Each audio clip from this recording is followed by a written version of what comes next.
የመጀመሪያዋ ሴት ተዋናይት እትዬ ሰላማዊት ገብረስላሴ።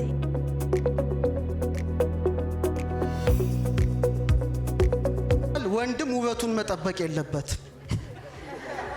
ለውበት አልተፈጠርንም።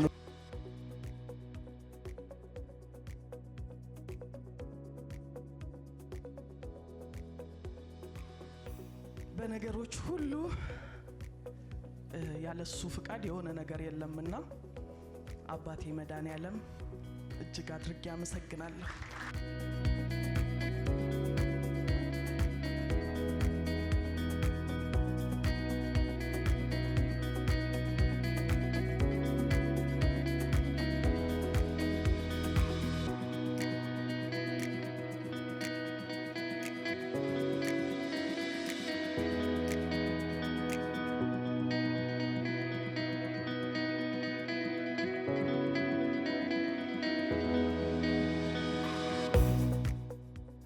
ንጋቱ በክብር ወደ መድረክ እንድትመጪ ይፈልጋል።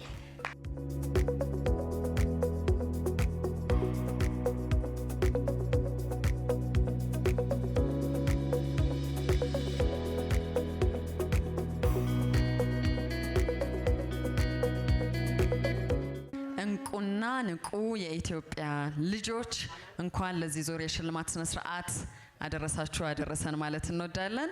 ተጋባዥ እንግዶቻችን ክብራት የስምንተኛው እንቁ ሴት ሽልማት ወሳጅ ምርጥ ኢትዮጵያዊት ክብራትና ክብራን ይሄን ደስታ ለማጣጣምና የነሱን ተምሳሌት ደግሞ ለመጋራት ደስታቸውንም ደስታችሁ ነው ለማለት እዚህ የተገኛችሁ ሁላችሁም በድጋሚ እንኳን ደህና መጣችሁ እንኳን አደረሰን ማለት እወዳለሁ።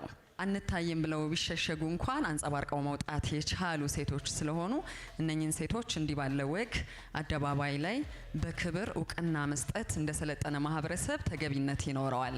ይሄን እያደረገ ላለው ስምንተኛው እንቁ ሴት አዋርድ መርሃ ግብር ደግሞ ለአዘጋጆቹም ለአስተባባሪዎቹም ምስጋና ብትሰጡልኝ ደስ ይለኛል።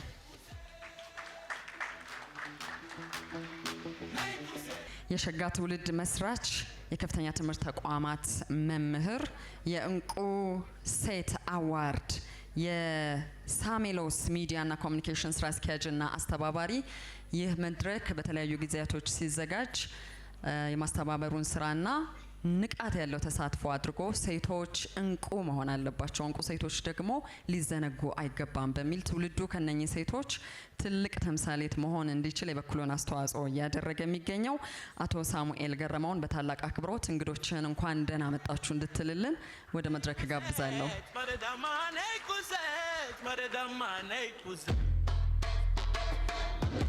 ዛሬ ለስምንተኛ ጊዜ እንቁ ሴት ንቁ ሴት ባለ ራዕይ ሴት ብለን ስናከብር ሴት ልጅ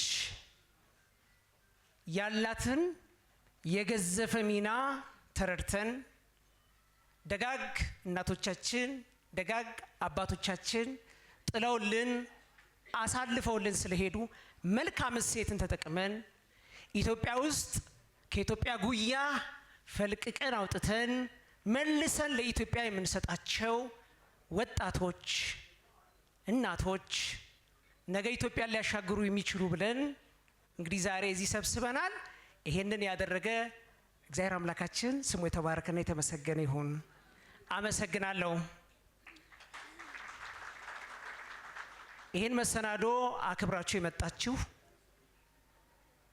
በጣም ለሀገር ትልቅ አበርክቶ ያላችሁ እናቶቼ ይሄን ሚዲያ እንዲህ ያለ ነገር ኢትዮጵያ አሁን ካለባት ችግር አንጻር ሴት ልጅ ለሀገር ዋልታና ማገር ነች፣ ትውልድን ታሸግራለች ብላችሁ የሚዲያ ተሳትፎ ያደርጋችሁ የሚዲያ ሰዎች እንዲህ ባለ አጓጊ መናን ታዋቂነትን ለመጎ ነገር ተጠቅማችሁ ይልቁንም ኢትዮጵያ እንዲህ ባለችበት ሰዓት ላይ ደግሞ የሚዲያውን ያላችሁን ጸጋ ተጠቅማችሁ አክብራችሁ እዚህ መጣችሁ። እግዚአብሔር ያክብርልን። አመሰግናለሁ። እንቁ ሴት ንቁ ሴት ባለ ራዕይ ሴት ፕሮግራሙ ተከፍተዋል።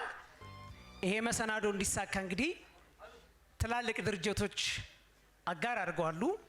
እንዲህ አማረ የተንጣለለ ሆቴል ሆኖ ይሄን ድጋፍ ያደረገው ሆቴሉን እጅግ አድርገን ሳፋየር አዲስ እናመሰግናለን። አንድ ያመስግኑልኝ። የለም እኛም የትውልድ አደራ አለብን ብሎ ሴቶች የውበትም የኪነ ጥበብም ምልክቶች ናቸው ብሎ እንግዲህ ያኔት ክሊኒክ ደግሞ እንዲህ ያለ የጥርስ ስፔሻል ክሊኒክ እንደዚህ አድርጎ አስፈላጊ ግብአቶች ስላደረገ እጅግ አድርገን እናመሰግናለን። አመስግኑልኝ። በመቀጠል የምታዩትን ዲኮር እንዲህ አሳምራ አስውባ የሰጠችንን ሔዋን ፋሽንን እጅግ አድርገን እናመሰግናለን። ዲጄ ነው እንግዲህ ያገለግላል ሀገርም። ዲጄ ዊሊም እንደዚህ እንግዲህ እናንተን ለማሰማመር አጋር ሆኖ ስላደረገ እናመሰግናለን። አመስግኑልኝ እሱንም። እንቁ ሴት፣ ንቁ ሴት፣ ባለራዕይ ሴት። ባለራዕይ ሴት ማለት አሻግራ የምታይ ትውልድ ማለት ነው። ባለራዕይ ሴት ማለት ነገሮች የማይበግሯት የትውልድን አዳራ በተለይ ደግሞ ትውልድ የምታሻግር ሴት ነችና ኢትዮጵያ አሁንም በእንቁና በሸጋ ትውልዶቿ ጠንክራ ያላትን ፈተና ተቋቁማ መጻያቱን ዓለም ብራ አርጋ እንደምታሳየን ተስፋለን። አመሰግናለሁ።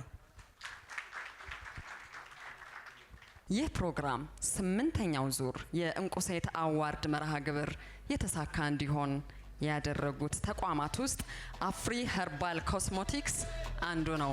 ወደ ተፈጥሮ እንመለስ በሚል መርሁ እናውቀዋለን። ከሴቶች ውበትና እንክብካቤ ጋር በተገናኘ ምርቶቹን ብዙ ሰዎች ያውቋቸዋል፣ ቤተሰብ ሆነውላቸዋል። ይህ መድረክ እኔንም ይመለከታል በሚል ጭምር መልካም አስተዋጽኦ ነበረው። እናመሰግናለን። የመጀመሪያው ዙር እውቅና አሰጣጥ ላይ ዲዛይነር ሳምራዊት መሐመድ፣ አጨብጭቡላት።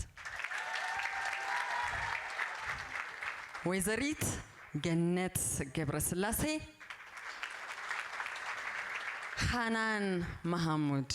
እነኚህ ሶስት ለሀገራቸው ለወገናቸው በየዘርፋቸው ያልታከቱበት ስራቸው ለዚህ ዙር እውቅና እንዲበቁ የሆነላቸው እንቁ ንቁ ኢትዮጵያውያን ናቸው።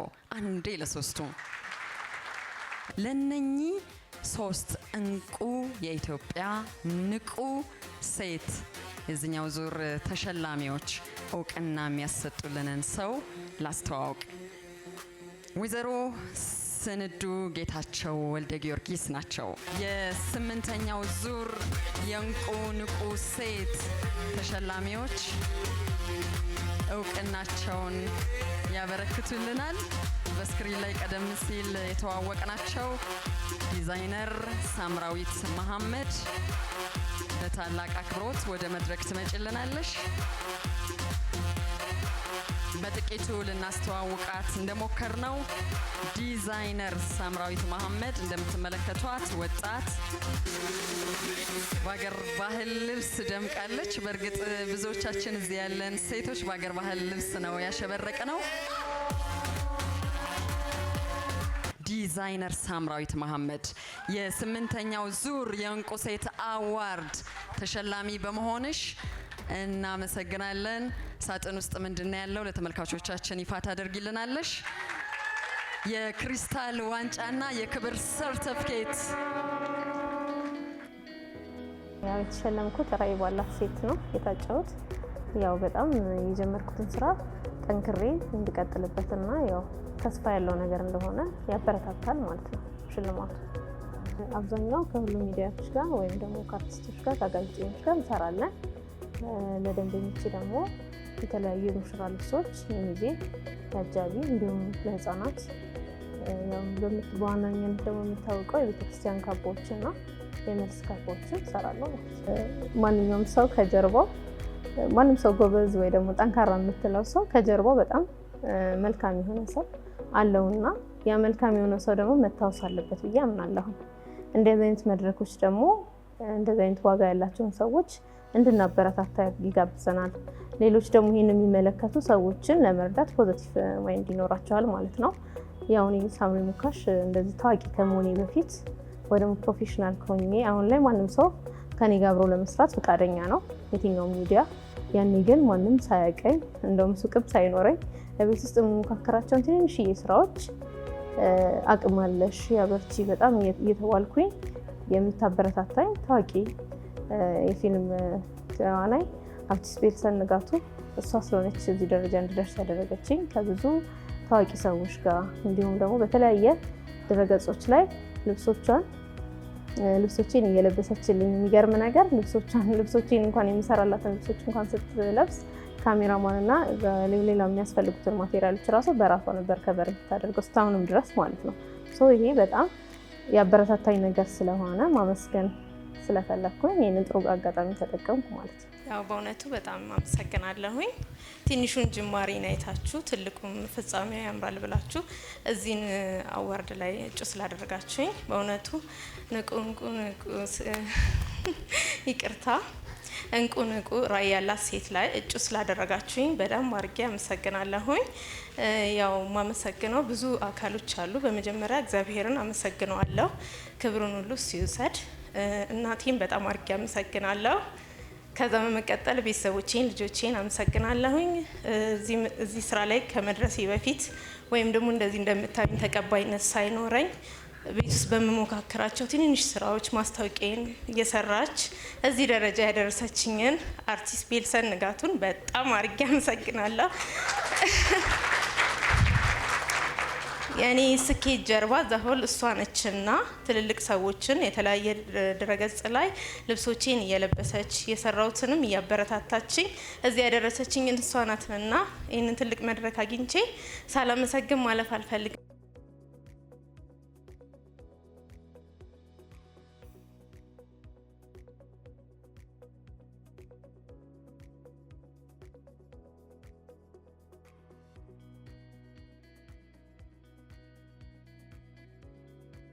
እንኳን አብሮ ደስ አለን። እኔም በጣም አመሰግናለሁ። ኧረ በጣም ከባድ ነው። እኔ እንደዚህ ደንግጬ አላውቅም። ደነግጥ ሰውም አይደለሁም። ብዙም ሰርፕራይዝም አያስደነግጠኝም። ስላልጠበቅኩት ነው መሰለኝ። በቃ የእውነት ደንግጫለሁ፣ የምሬን ማለት ነው። እና በጣም ነው ደስ ያለኝ በሷ። በቃ በጣም ሁልጊዜ ደስተኛ ስለሆንኩ እዛ ጋር እኔን ስትጠራ አልጠበቅኩም። እውነት ለመናገር ግን በጣም ነው ማመሰግናት። በጣም ደስ ብሎኛል። በፌስቡክ ገጽ ነው የተዋወቅነው። እሷ እንደዛ አለች እንጂ እኔ ደግሞ እኔ ነኝ እድለኛ ብዬ ነበር በዛ ሰዓት ማስበው። ምናልባት ለሷ በዛ ሰዓት ክፍተቷን ሞልቼላት ሊሆን ይችላል፣ ግን እኩል ነው። እኔ ደግሞ በዛ ሰዓት በጣም ብዙ ኪሎ ነበርኩኝ። በጣም ወፍራም ሰው ነበርኩ። በጣም ወፍራም ሴት ወልጄም ስለነበር የነበርኩበት ኪሎ በጣም ሂውጅ ነበርኩ። እንደዚህ አልነበርኩ። በዛ ሰዓት እኔን ሞዴል ማድረግ ፈልጋ ኢንቦክስ ስትጽፍልኝ እኔ ደግሞ በጣም ሰርፕራይዝ ሆኜ ነበር አክሴፕት ያደረኳትና ከዛ በኋላ በጣም የወፋፍራም ሰዎች ዲዛይን ነበር የምትሰራልኝ ልብስ እና ለኔ ደግሞ ለኔ በጣም ሰርፕራይዝ ነበር። ደስ ብሎኝ ነበር መለብስላት እንጂ እሷን አፕሪሼት ሳይሆን እኔ ራሴን በቃ ፕራውድ ሆኜ በራሴ እንድቆም የለም። ይሄ አንዳንዴ እንዴት ነው ወፍራም ስትሆን ኮንፊደንስ ታጣለ። የትኛውን ቦታ ላይ ወፍራም ሆነ ልብስ ታጣለ። በዛ ሰዓት ግን ልብስ ማግኘት ሰርግ ስትሄድ ፕሮግራሞች ሲኖርህ ሳምሪ እኮ አለችኝ ብዬ በኮንፊደንስ ማሰራት ሴት ነበረች። ዛሬ እንደዚህ 24 ኪሎ ቀንሼ ሳይሆን እሷ እንዳለችው ማለት ነው። እሷ ቤቷ ሆና በምትሰራ ሰዓት ነው እኔ ማንም ሳያውቃት። እኔም ደግሞ በዛ ሰዓት ማንም ለሞዴሊንግ ሳይፈልገኝ በማልፈለግበት ሰዓት መርጣኝ ነበር የመጣችው። ተገጣጥመን ነው። የቤት ስሜ ነው የሚመስለኝ ሳምሪ ሙካሽ። በጣም በደንብ ነው ማውቃት። በጣም ጎበዝ ናት፣ ልጅ ናት። በሷ እድሜ እዚህ ጋር መድረስ ማለት ይሄ እድለኝነት ነው። በቃ አንዳንዴ ስጦታም ነው፣ ጊፍት መሆን ያስፈልጋል መሰለኝ። እግዚአብሔርም ረድቷታል። በጣም ነው ደስ የሚለኝ እዚህ ቦታ ላይ ደርሳ ስላየኋት። እጅግ በጣም ጎበዝ፣ ብርቱ፣ በሁሉ ነገሯ፣ በእምነቷ፣ በስራዋ ታታሪ ናት። በቃ የስራ ሰው ናት፣ ቃሏን አክባሪ ናት። አሁን ላይ ደግሞ እዚህ ደርሳ ስላየኋት በጣም ነው ደስ የሚለኝ እውነት ለመናገር በጣም። አሁን በደንብ ተለምዷል። አሁን በደንብ እንደውም ሁሉም ቦታ ላይ በኮንፊደንስ የባህል ልብስ ተለብሶ ነው የሚኬደው። ምናልባት ከ10 ዓመት ወይም ከ7 ከ8 ዓመት በፊት ግን የባህል ልብሶች ወይ የበዓል ቀን ነው የሚለበሰው እንጂ ሰርግ ላይ ራሱ በብዛት አልተለመደም። አሁን ግን የትኛውን ቦታ ላይ ከሆነ በፈለከው ዲዛይን የባህል ተች ነው የሚለበሰውና ሳምሪ ሙካሽ ራሱ ምን ማለት እንደሆነ እኔ ከሳምሪ ነው የማውቀው። ሙካሽ ምን እንደሆነ አላውቅም ነበር። ካባ መስሪያዋ፣ እቺ ጥልፍ መጥለፊያዋ፣ ሽቦዋ ሙካሽ እንደምትባል ከሷ ነው የማውቀው፣ አላውቅም ነበርና አሁን ላይ ግን በጣም ብዙ ሰው ነው የሚለብሰው። ጥሩ ነው። እንግዲህ ከዚህ በኋላ ከባህል ፈቀቅ የሚል ያለ ሰው አይመስለኝም። ወንዱም ሴቱም ነው የሚለብሰው ደግሞ አሁን እና ጥሩ ነው። እግዚአብሔርን ማመስገን ብቻ ነው የምፈልገው። ምክንያቱም ሁልጊዜ በህይወት ላይ አንድ ደረጃ ወይም አንድ ስቴፕ ከፍ ሲያደርግህ እግዚአብሔር ነው። ምክንያታችን ሁሉ እግዚአብሔር ነው። እግዚአብሔር ባይፈቅድ እዚህ ጋር አንደርስም። እዚህ ችለትም እዚህ ስኬት ላይ እንደዚህ አይነት መሸላለምም መመሰጋገንም በነገራችን ላይ ማመስገንም መመስገንም እኮ ትልቅነት ነው እና በጣም ነው ማመሰግናት። አስባ አስታውሳ ስላመሰገነችኝ እግዚአብሔር አምላክ ከዚህ በላይ ካሰበችው በላይ ያሰበላትን ይስጣት ነው የምለው። አመሰግናለሁ። አርቲስት ቤልሰን ንጋቱ በክብር ወደ መድረክ እንድትመጪ ይፈልጋል። እሺ፣ ትላልቅ ከዋክብት ወይም ደግሞ በስራቸው አንጸባርቀዋል የምንላቸው ሰዎች ሲኖሩ እነሱ ደግሞ ለዚህ ማንጸባረቃቸው ምክንያት የሆኗቸውን ሰዎች በክብር ስነ ምግባር ነውና ያመሰግናሉ፣ ያወድሳሉ። እሷ ምስጋናዋን በአደባባይ በወሰደችበት በዚህ መድረክ ደግሞ ለስኬቴ ትልቅ ድርሻ ያላት አርቲስት ናት በማለት የክብር ምስጋናና እውቅና መስጠት ለመፈለጓ ይፋ አድርጋለች። ዲዛይነር ሳምራዊት መሐመድ በምትታወቅበት ሙካሽ በደንብ የተጠለፈ ያማረ በትልቅ ክብር ቦታ የሚለበስ ኢትዮጵያዊነታችንንም የምንገልጽበት አልባስ ነው። ይህንን የክብር ካባ ከዘውዱ ጋር አበርክታላታለች። እናመሰግናለን። በዚሁ ዙር በወይዘሮ ስንዱ ጌታቸው ወልደ ጊዮርጊስ እውቅና የሚበረከትላት ወይዘሪት ገነት ገብረስላሴ ናት። በታላቅ አክብሮት ይሄንን እውቅና እንድትወስጂ እንጠይቃለን። ከአክሱም ድረስ አክሱምን መስላ የአክሱምን ጌጥና አልባስ አድርጋ እውቅናዋን እየተቀበለች ትገኛለች። ላበረከትሽው በጎ አስተዋጽኦ፣ ለተጓዥሹ ጉዞ፣ ከዚህ በኋላ ለምታሳኪው ትላልቅ ግብ ሁሉ እውቅና ተቸሮሻል። በ8ኛው የእንቁ ሴት አዋርድ ላይ እንኳን ደስ አለሽ ወይዘሪት ገነት ገብረስላሴ። እናመሰግናለን። እጅግ በጣም አመሰግናለሁ። ሁላችንን እንኳን አደረሰን። ከያለንበት እውነቱም እሱምን ብቻ ሳይሆን ቀንዋንም እንቁ ናት እና እንቁ ጋባዦችም ተጋባዦችም ሸላሚዎችና ተሸላሚዎች እንዲህ በአንድ አዳራሽ እንድንሰባሰብ የፈቀደልን እግዚአብሔር ይመስገን። አሮን ነው ለኔ የተወሰነ ደቂቃ ቢጨመርልኝ ደስ ይለኛል። ምክንያቱም እንደምታውቁት ከትግራይ ነው የመጣሁት፣ ከአክሱም ነው የመጣሁት።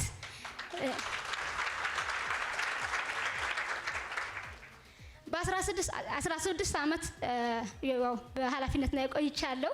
ያው ለኔ ድርጅት በ12 ዓመት ነው የምበልጠው ድርጅቴን እና አብሮ አደጌ ነው የኔ ድርጅት። የሁሉም ኢትዮጵያዊ ድርጅት ነው በርግጥ እና እዚህ እንድደርስ በጣም ብዙዎች ናቸው 16 ዓመት ሙሉ የደገፉኝ ሰዎችን በዚህ ደቂቃ ማመስገን በጣም ይከብደኛል። በመጨረሻ ሴቶች እርስ በርሳችንም ስራችንም ሙያችንም ተስጧችንን እርስ በርሳችንም እንደናነቅ እንደጋገፍ። እግዚአብሔር ሀገራችንን ሙሉ ሰላም ያርግልኝ። ሁላችሁን እጅግ በጣም አመሰግናለሁ። ወይዘሪት ገነት ገብረስላሴ ላደረግሽልን ንግግር፣ ላስተላለፍሽው መልእክትም ለፍልቅልቅነትሽም ጭምር እናመሰግናለን። ሃናን መሐመድ ሌላዋ ተመስጋኝ ናት። በአጋጣሚ እዚህ ያልተገኘችም ለዛም ይቅርታ ጠይቃለች። በተወካይዋ በኩል ግን ሽልማቷን ትወስዳለች።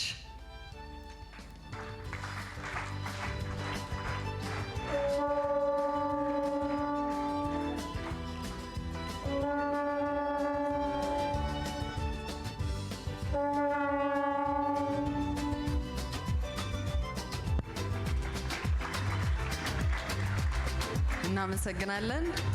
እንኳን ደስ አለሽ። በበጎ አድራጎት ስራሽ ደግሞ ከዚህ የበለጠ ወገንን፣ ትውልድን መርዳት እንድትቺ የበኩልሽን ጥረት ሁሉ እንደምታደርጊ የምንተማመንብሻለን። ሃናን መሐመድ በተወካይዋ በኩል ይህንን የእንቁ ንቁ የ8ኛው ዙር ሽልማት ወስዳለች። እንኳን ደስ አለሽ በይለን። በዚህ ምድብ ውስጥ እውቅና የሰጡልንን ወይዘሮ ስንዱ ጌታቸው ወልደ ጊዮርጊስ አመስግኑልን ባካችሁ። ወደ ሌላው የእውቅና አሰጣጥ ሂደት እንለፍ። በዚህ ሂደት ዶክተር ሀመልማል መንግስቴ የ8ኛው ዙር የእንቁ ንቁ ሴት ተሸላሚ ናት። ዶክተር ሀመልማል መንግስቱ ይሄንን እውቅና ትወስዳለች። ከዛ በፊት ግን በዚህ ምድብ ውስጥ ያሉ እውቅና ወሳጆቻችንን እውቅና የሚሰጡልን አምባሳደር ሙሉ ሰለሞን በታላቅ አክብሮት እውቅናውንና ሽልማቱን እንዲያበረክቱልን ወደ መድረክ እንጋብዛለን። ዶክተር ሀመልማል መንግስቱን በታላቅ አክብሮት እውቅናቸውን እንዲወስዱ ወደ መድረክ እንጠራለን። እንኳን ደስ አላችሁ፣ እንኳን ለዚህ ለታበቃችሁ። በዛሬው በ8ኛው ዙር የእንቁ ንቁ አዋርድ ሽልማታችሁን እየወሰዳችሁ ያላችሁ የየዘርፉ ሙያተኛ ሴቶች ኢትዮጵያ ትኮራባችኋለች። ወጣት ሴት ልጆች የናንተን አራያነት ይጋራሉ። ዶክተር እንኳን ደስ አለሽ። ስሜትሽን ደግሞ በመቀጠል እንጋራ። እሺ፣ በመጀመሪያ አስቀድሜ ከሁሉ በላይ የሆነውን ዛሬ እዚህ ለመቆሜ ለእኔ ምክንያት አቅም ጉልበት የሆነኝን እግዚአብሔርን አመሰግናለሁ። ሌላው ሲቀጥል ደግሞ ባለቤቴን አቶ አማኑኤልን ከልብ አመሰግናለሁ። እንዲሁም ደግሞ በወግ በባህል በስርዓት ያው አያቴ በህይወት ባትኖርም በደንብ ራሴን አውቄ በራስ መተማመን ነገ ጎል ስሪ ሄደሽ የምታስገቢበትን ጎል ስሪ እያለች ያሳደገችኝን አያቴን አመሰግናታለሁ። ስለተደረገልኝ ሽልማት ደግሞ በጣም አመሰግናለሁ። እግዚአብሔር ያክብርልኝ። ዶክተር ሀመልማል መንግስቱ በጣም እናመሰግናለን። በተከታይነት ወይዘሮ ሄዋን በታላቅ አክብሮት እውቅናሽንና ሽልማትሽን ከአምባሳደር ሙሉ ሰለሞን እጅ እንድትወስጂ በአክብሮት እንጠይቃለን። የዘረዘርናቸው ብዙ ዘርፎች ናቸው። በእነኚህ ዘርፎች ሁሉ እውቅና ማግኘት ችለሻል። በእነኚህ ዘርፎች ሁሉ ማብራት ማንጸባረቅ ችለሻል። ከዚህ በመቀጠል ባሉት ጊዜያቶች በተለያዩ ጉዳዮች ሀገርሽን ወገንሽን የምታገለጊ እንደምትሆኚም እምነት ተጥሎብሻል። እንኳን ደስ አለሽ። አንቺ ደግሞ ምን ተሰማሽ የሚለውን እንጋራ። በመጀመሪያ እግዚአብሔርን አመሰግናለሁኝ። ብርቱ ሆኖ ሳልበረታ ቸር ሆኖ ቸርነቱን ስላሳየኝ ለእግዚአብሔር ምስጋና አቀርባለሁ። ጎበዝ እንድሆን ጀግና እንድሆን ያደረገኝ ወንድሜ ሚልኪያስ ይባላል፣ የሞፈር ኮፌ ባለቤት በካናዳ። በሁለተኛ ደግሞ ሸዊት ከበደ በጣም ለዚህ እንድደርስ በብዙ ስላገዘችኝ አመሰግናታለሁኝ። በጣም አመሰግንሻለሁ ሸዬ። ሁለተኛ እናቴን ሁለተኛ አልኩ፣ አሁንም ሁለተኛ እናቴን አንድ ጊዜ እናቴ እዚህ ስላለች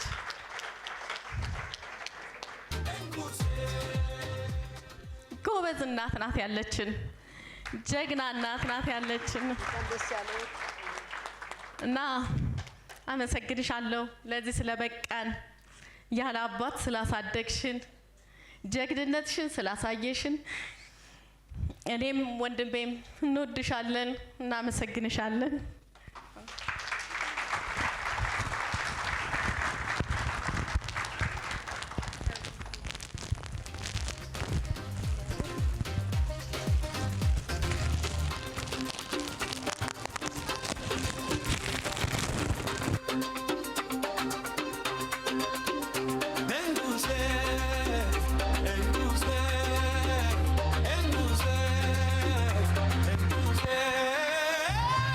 በነገራችን ላይ ከብዙ ከዋክብት ማንነት ጋር አብረው የሚነሱ ራሳቸው ከዋክብት የሆኑ ብዙ መስዋዕትነትን የከፈሉ ግን ደግሞ ያልተበገሩ ውጤቱን ደግሞ ፈጣሪ ብሎ እንዲህ ባይናቸው ማየት የቻሉ አሳዳጊዎች፣ ወላጆች በርካቶች ናቸው።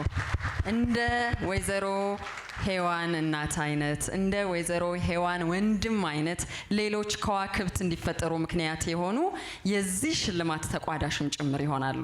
በክብር ካባውን አልብሳለች። እንግዲህ ወይዘሮ ሄዋን ወደ ሌላኛው ዘርፍ እንሂድና ደግሞ በዚህ ዘርፍ በ8ኛው ዙር እውቅናዋን የምትወስደው ጋዜጠኛ በሻቱ ተወለማርያም ትሆናለች። እንኳን ደስ አለሽ። በክብር ሽልማትሽን ከክብርት አምባሳደር ሙሉ ሰለሞን እጅ እንድትወስጂ በታላቅ አክብሮት ወደ መድረክ እንጋብዝሻለን። ሞራል ያስፈልጋል። በየዘርፉ ያሉ ሴቶች እያበረከቱ ያለውን የማህበረሰብ ተሳትፎ ጭምር በተሰማሩበት ስራ ደግሞ አንቱ ሊያስብላቸው የሚችል የጀግንነት ስራ መስራት እንደሚችሉም እያየን እንገኛለን። እሺ ሽልማቷን እንድትቀበል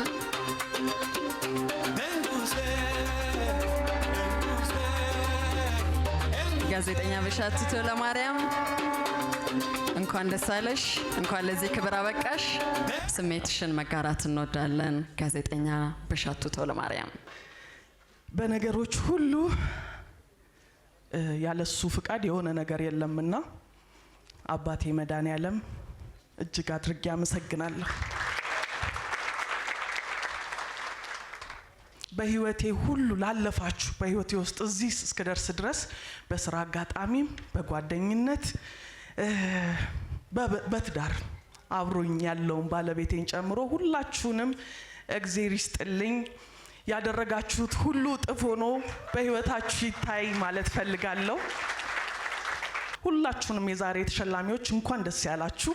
አመሰግናለሁ። በጣም እናመሰግናለን። ጋዜጠኛ በሻቱ ተወለማርያም እንኳን ለዚህ ክብር አበቃሽ።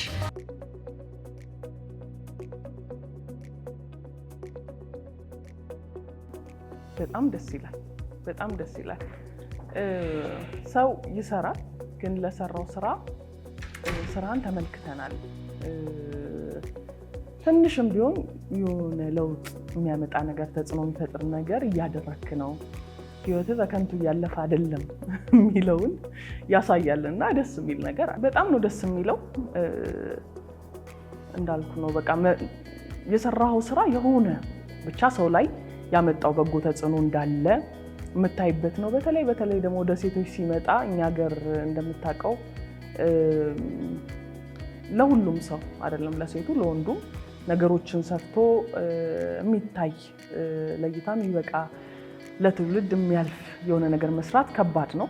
ወደ ሴትነት ስታመጣው እንደኛ ደግሞ ባለትዳር ሆነ ልጆች እየወለድክ የመንግስት መስሪያ ቤትም ተቀጥረ ከዛም ወጥተህ በራስህ ለምትታገል ሴት ደግሞ ፈተናው ብዙ ነው። ነገር ግን ፈተናውን ሳይሆን ውጤቱን ምንም ውስጥ ለፍ ብቻ የሚመጣውን ነገር እያሰብክ ከሰራ እንደኔ ደግሞ እድለኛ ሆነ የሚያግዙ ቤተሰቦች ካሉ የሚያበረታ የህይወት አጋር ካለ ነገሮች ጥሩ ይሆናሉና ዛሬ እንደተመለከትከው ከየዘርፋችን በጣም ትልልቅ የሚባሉ አንቱ የተባሉ በጣም ትልልቅ ሰዎች ናቸው ዛሬ እየተጠሩ ያሉት።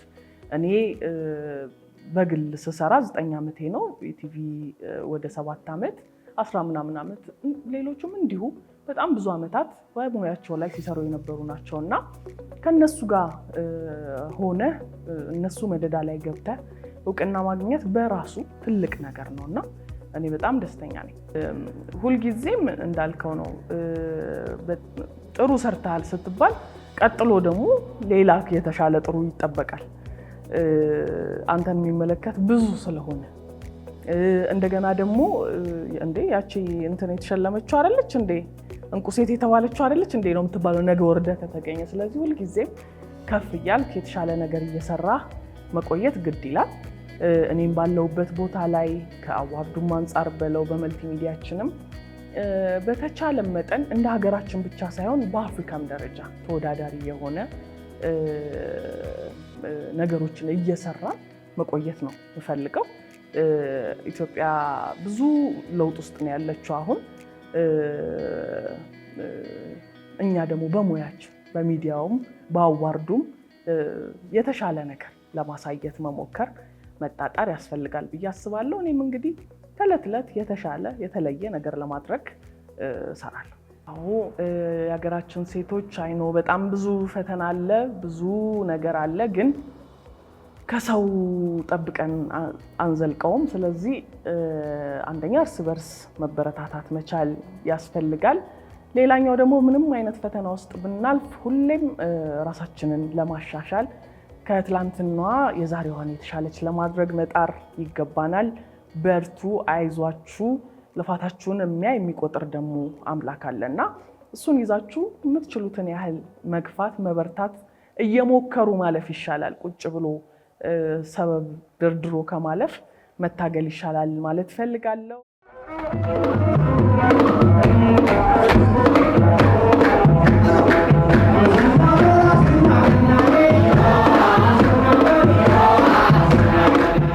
አርቲስት መሰረት መብራቴ በ8ኛው ዙር የእንቁ ንቁ ሴት ተሸላሚዎች ዝርዝር ውስጥ ቀጣዩን እውቅና የምትወስድ ባለሙያ ትሆናለች።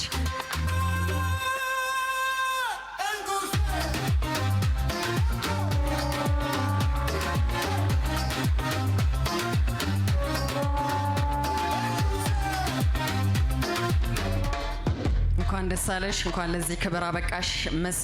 እንደ ሌሎቹ እንቁ ንቁ የዚህ ዙር ተሸላሚዎች ሁሉ ካንቺም አንደበት ስሜትሽን መጋራት እንሻለን። እሺ፣ በጣም አመሰግናለሁ። ከሁሉም በፊት እንግዲህ ሁሌም ማለዳ ማለዳ ምሕረቱ አዲስ የሆነ ቸርነቱ የሚያስደንቀኝ ስደክም አበርቼ ስገፋ ደጋፊ በማዕበል በወጀብ መሀል እያሳለፈ ዛሬ ደግሞ እንዲህ በሞገስ በፊታችሁ ያቆመኝ የልጅነት አምላክ ልዑል እግዚአብሔር ክብር ምስጋና ይድረሰው። እንግዲህ እንቁ ሴት ሲባል ለኔ ቀዳሚዋ የመጀመሪያዋ እንቁ ሴት ከሴቶች መካከል ተለይታ የተባረከች ማደሪያው ይሆን ዘንድ አምላክ የመረጣት ለዓለም ውድ የሆነውን ስጦታ ጌታችን መድኃኒታችን ኢየሱስ ክርስቶስን የወለደች ኑሮዋ ሕይወቷ ትህትናዋ እንደ እንቁ የሚያበራ ትውልድ ሁሉ ብጽዕት የሚላት እመቤታችን ቅድስት ድንግል ማርያም ናት። አብራችሁን ተሸላሚ የነበራችሁ እህቶቼ በሙሉ እንኳን ደስ ያላችሁ። ሸላሚዎቼን በድጋሚ እግዚአብሔር ያክብርልኝ። በጣም እናመሰግናለን። እንኳን ደስ አለሽ በድጋሚ።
በማስከተል ወይዘሮ አበበች አፈወርቅ የ8ኛው ዙር የእንቁ ንቁ ተሸላሚ ናቸው።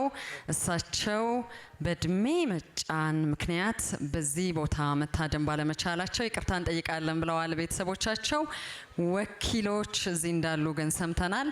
የክብር ሽልማታቸውን እንዲህ ወኪላቸው ይቀበሉላቸዋል።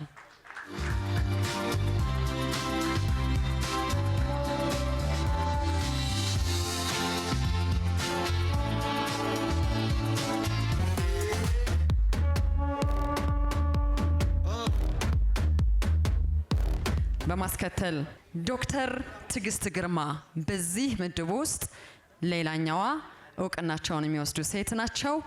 ዶክተር ትዕግስት ግርማ ያልሰሩበት የዓለም ክፍል የለም። እዚህ ላለን ታዳሚዎች ማጋራት የምንችለው የስራ ልምዳቸው፣ በጎ አስተዋጽኦአቸው ይሄ መሆን ስላለበት ነው እንጂ በእድሜያቸው ልክ ፈተና ሳይበግራቸው በብዙ ማንነት ውስጥ አልፈው ሴት ትችላለች፣ ሴት እንቁ ናት፣ ሴት ዓለምን መታደግ ትችላለች በሚል የማይረሳ አሻራቸውን ያሳረፉ ኢትዮጵያዊት እንቁ ናቸው። ዶክተር ትዕግስት ግርማ እንኳን ለዚህ ክብር አበቃው፣ እንኳን ደስ አለው። ምን ተሰማው? በዚሁ በመጀመሪያ እግዚአብሔርን ላመሰግን እፈቅዳለሁ። በሁለተኛ ደረጃ ደግሞ አዘጋጆቹን በተለይ ሲስተር ዘቢዳሩ ዘውዴን ከተደበቅኩበት አውጥተው እዚህ እንዲህ አይነት መድረክ ላይ እንድገባ ስላደረጉኝ በጣም አመሰግናችኋለሁ። እዚህ ላይ ባቆም ይሻላል። እጅግ እጅግ እጅግ በጣም እናመሰግናለን። ግርማና ሞገስ ቅድም እንዳልኩት ከእግዚአብሔር ነው የሚመጣው። ስለዚህ እንደዚህ አይነት ሽልማት ሲሰጠኝ ይህንን ሽልማት ለገጠር ሴቶች በወሊድ ለሚሞቱት ሰጥቼዋለሁ። እኔ 42 ዓመት ሙሉ ከኢትዮጵያ ውጭ ነው የኖርኩት። በብዙ መስሪያ ቤቶች አገልግያለሁ። በዓለም ጤና ጥበቃ ድርጅት፣ በአምሬፌርስ አፍሪካ፣ እንደውም ለናሽናልም ለቡሩንዲ ናሽናል ሆስፒታልም ሰርቻለሁ። እሱ ሁሉ ብዙ ስኬት ነበረው። ነገር ግን የበለጠ ስኬት የምሰጠው ከ42 ዓመት በኋላ መጥቼ በአገሬ ላይ ህልሜን በማሳካቴ ነው። እና ህልሜን ለማሳካት ለደግ ሚድዋይፍሪ ኮሌጅን አቋቁሜ ገጠር ያሉ ሴቶችን እያመጣሁ ለ4 ዓመት በማስተማር የባችለር ኦፍ ሳይንስ ዲግሪ አግኝተው ተመልሰው ሄደው ሴቶች እህቶቻቸውን እና ህፃናት በወሊድ እንዳይሞቱ ይጠብቃሉ፣ ይሰራሉ። ሴቶች እህቶቻቸውንም ያነቃቃሉ፣ መሪ ይሆናሉ። እና ይሄ የበለጠ የሚያስደስተኝ ይሄ ነው። መጀመሪያ ሁል ጊዜ ህልም ያስፈልጋል። ህልም ደግሞ እኔ ይሄን አልችለውም የሚባል ነገር የለውም። the sky is the limit እንደሚባለው የትልቁን ህልም ማለም ይችላል። ያን ህልም ደግሞ ለማሳካት መስራት ያስፈልጋል። መዘጋጀት፣ ፕላን ማውጣት፣ በገንዘብ የሚያስፈልገውን ገንዘብ ማዘጋጀት፣ የሚያስፈልጉትን ሰዎች ማሰባሰብ እና ያንን በስራ ያንን ህልም ማሳካት አለ።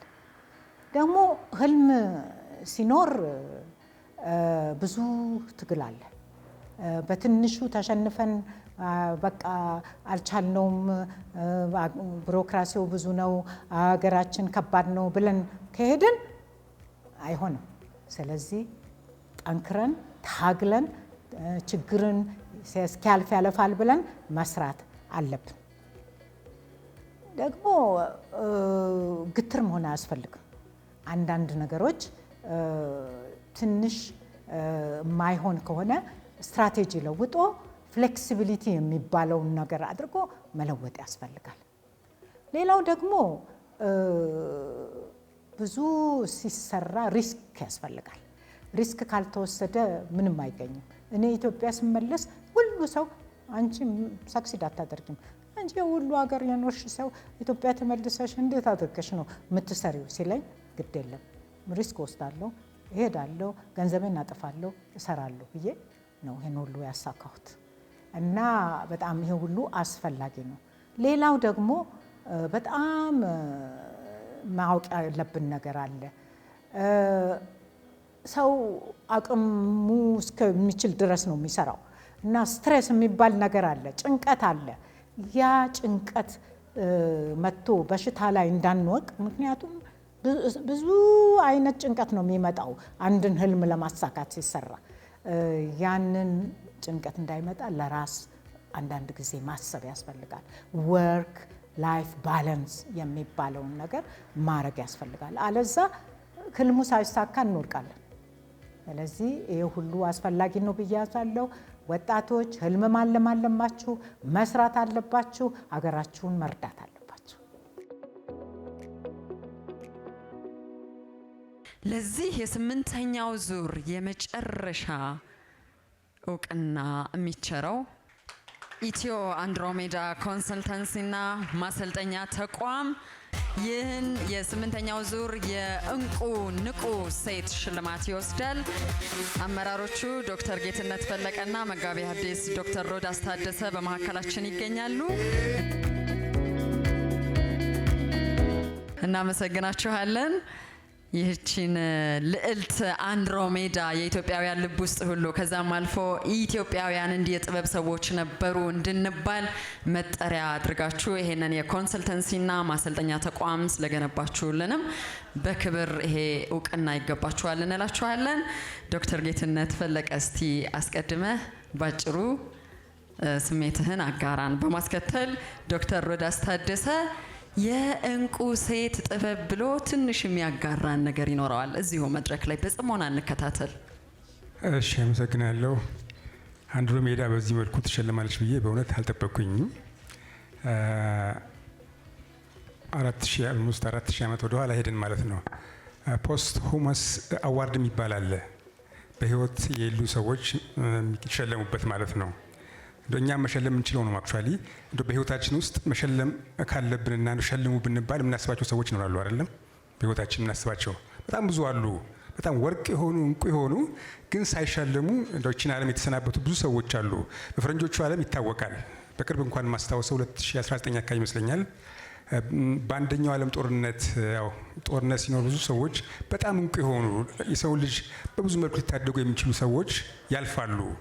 እነሱ ተቀብረው አይቀሩም እና ይሄ የተለመደ እንትን ነው። በአንደኛው ዓለም ጦርነት፣ ሁለተኛው ዓለም ጦርነት፣ አሜሪካ ካካሄዳቸው ጦርነቶች እንደዚሁ ወደ ኋላ ሄደው ሸልመዋል። ዩኒቨርሲቲ ውስጥ ዩኒቨርሲቲ አቋርጠው ሄደው በኋላ ላይ ሸልመዋቸዋል እነሱ። ይሄ እንደዚህ አይነት ነገር የተለመደ ነው።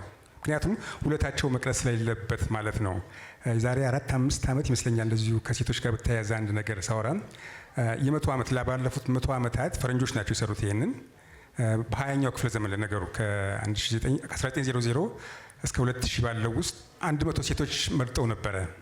እስቲ በዓለማችን ላይ ተጽዕኖ ያሳደሩ ሴቶች ብለው በህይወት የሌሉትን ማለት ነው። ከዛ ውስጥ ግን አንድ ኢትዮጵያዊት አለች። ማን ትመስላችኋለች? አንድ ኢትዮጵያዊ አስገብተዋል እዛ ውስጥ። አመሰግናለሁ። እቴጌ ጣይቱ ነበረች እዛ ውስጥ። እኛ አይደለም የሚመረጥ ነው፣ እነሱ ናቸው የመረጡትና እንደዚህ ወደ ኋላ ሄደን ለሰው ልጅ ክብር የተሰሩትን ሰዎች ማመስገን ጥሩ ነው። ወደ ኋላ ሄደን እንቁዎቻችን እንድናስብ ስላደረጋችሁ በአንድሮሜዳ ስም በጣም ነው የማመሰግነው። እሺ፣ አመሰግናለሁ። ስለ እንቁ ሴት ለመናገር ያህል በጣም ጥቂት ደቂቃዎች ነው ልናገር የምችለው። እንግዲህ እንቁ በጣም የከበረ ማዕድን ነው።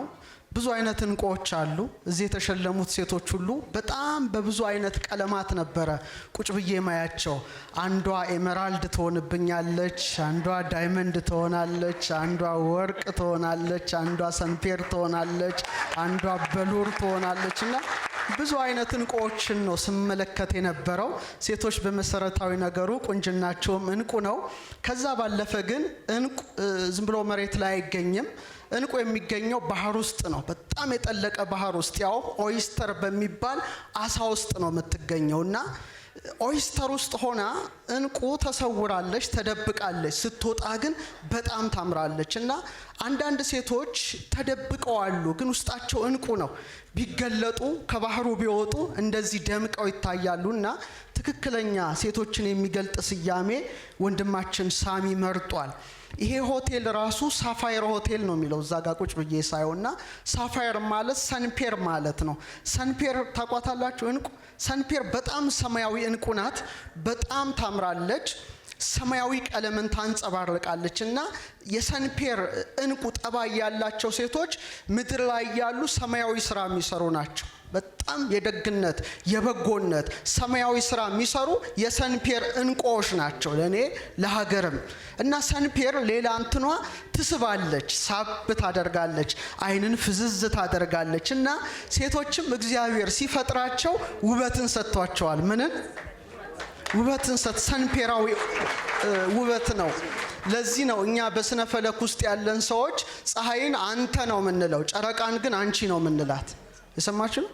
ፀሐይ አንቺ አይባልም፣ በጣም ስህተት ነው። ፀሐይ አንተ ነው የሚባለው፣ ጨረቃ ደግሞ አንቺ ነው የምትባለው።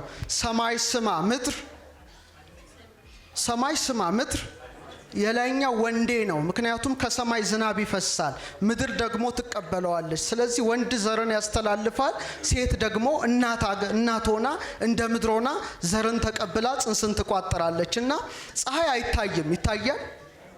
ለምን ብታየው አይንህ ይጠፋል። ስለዚህ ፀሐይ በብርሃኑ ፀሐይ በሙቀቱ ብቻ ነው የሚታወቀው።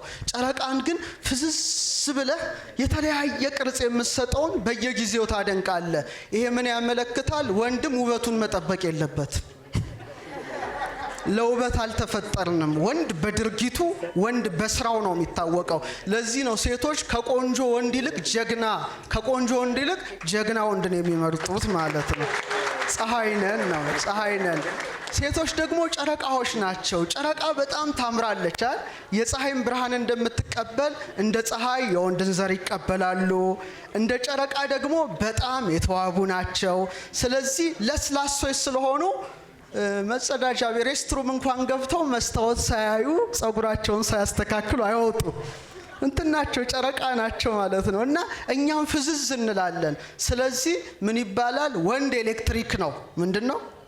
ወንድ እጁ አይንካ፣ ኤሌክትሪክ ነው። ሴቶች ደግሞ ማግኔት ናቸው። አንድ ላይ ሲጣመሩ ኤሌክትሮማግኔቲክ ፎርስ ይሆናሉ ማለት ነው። ሁለተኛው ሶስተኛው የሚያስደስተኝ እንቁ በኔ ማለት ነው እንትን ሩቢ ደስ ይለኛል። ሩቢ በጣም ቀይ እንቁ ማለት ነው። ቀይ እንቁ ማለት እኮ ደም ነው፣ ሰማዕትነት ነው። እናት የከፈለችው መስዋዕትነት፣ ሴት የከፈለችው መስዋዕትነት በሩቢ ነው የሚነጻጸረው። ቅዱሱ መጽሐፍ ይላል ምን ይላል? ልባምን ሴት ማን ሊያገኛት ይችላልና ዋጋዋ እንደ ቀይ እንቁ ነው ይላል። በሉር ናት ማለት ነውና ሴቶቻችን ዳይመንዶቻችን ናቸው፣ ወርቆቻችን ናችሁ፣ ክርስፕራስስ ናችሁ፣ በሉር ናችሁ፣ ሩቢ ናችሁ፣ ዳይመንድ ናችሁ። አትሰበሩም፣ ጠንካሮች ናችሁ፣ በጣም ጠንካራ እና ዛሬ ዳይመንዶችን አይቻለሁ፣ ሩቢዎችን አይቻለሁ፣ ሳፋይሮችን አይቻለሁ። የዚህ ሁሉ አዘጋጅ ደግሞ ወንድማችን ሳሙኤል ገረመው ከብዙዎች እንቁዎች መካከል ጥሩ እንቁ ደግሞ እንዲሸለም እጸልይለታለሁ። እግዚአብሔር ያክብርልኝ። በጣም እናመሰግናለን። በጣም ደስ የሚሉ ነገሮችን በዚህ መንገድ አይተናቸው አናቅም ነበር ማለት ነው በምንልበት አንደበተ ርቱዕነቱ እንግዲህ መጋቢ ሐዲስ ዶክተር ሮዳስ ታደሰ ብዙ ነገር አንስቶልናል። ዶክተር ጌትነት ፈለቀም እንደዛው እጅግ በጣም እናመሰግናቸዋለን። ኢትዮ አንድሮሜዳ ኮንሰልተንሲና ማሰልጠኛ ተቋም በክብር ወደ ቦታቸው እንመልሳለን። ይህ መርሃ ግብር እንግዲህ በጎ የሰሩትን ሴቶች የሚያበረታታ መርሃ ግብር ነው። እንቁ ሴት፣ ንቁ ሴት፣ ባለራዕይ ሴት የሚል ነው። ይሄ ሽልማት በጣም በብዙ መልኩ ብዙ ስራዎችን ለሰሩ እህቶቻችን እናቶቻችን ሲሸለም ነበረ። እኛ በትላንትና በነገ መካከል ያለን ዛሬ ነንና ትላንትንም ማሰብ ተገቢ ነው።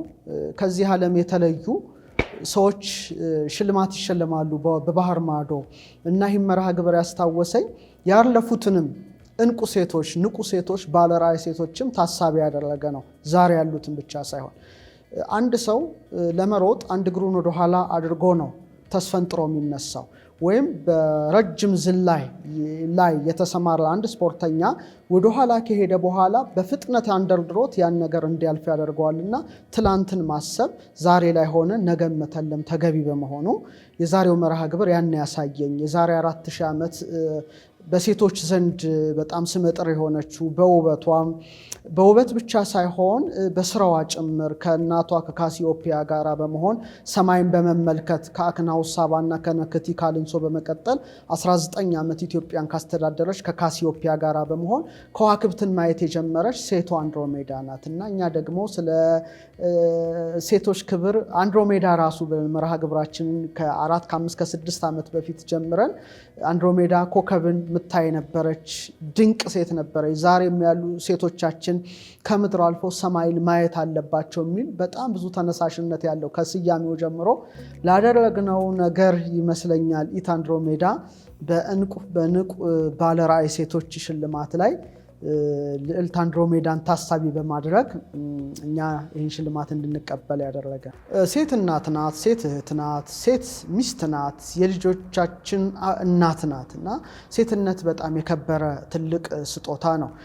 ዛሬ እንደውም በነበረው መርሃ ግብር ላይ ሴቶችን በተለያዩ እንቁዎች ባጭር መልኩ ለማቅረብ ሞክረው የነበረ ሴቶች እንቁ ናቸው። ምክንያቱም የመርሃ ግብሩ እንትን እንቁ ነው የሚለው እንቁ ማለት ደግሞ ባህር ውስጥ የሚገኝ ነው፣ ተራ ቦታ የሚገኝ አይደለም። ባህር ውስጥ ኦይስተር ውስጥ ሆና ተደብቃ ያለች ነገር ግን ስትወጣ የምታበራ ነው።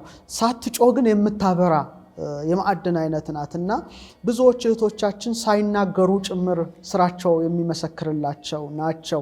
እንደ ሰንፔር እንቁ ልናያቸው እንችላለን። የሰንፔሩ እንቁ ሰማያዊ ናት እና ሴቶችም በሰማያዊ እውቀት በጥበብ በማስተዋል የተካኑ ናቸው።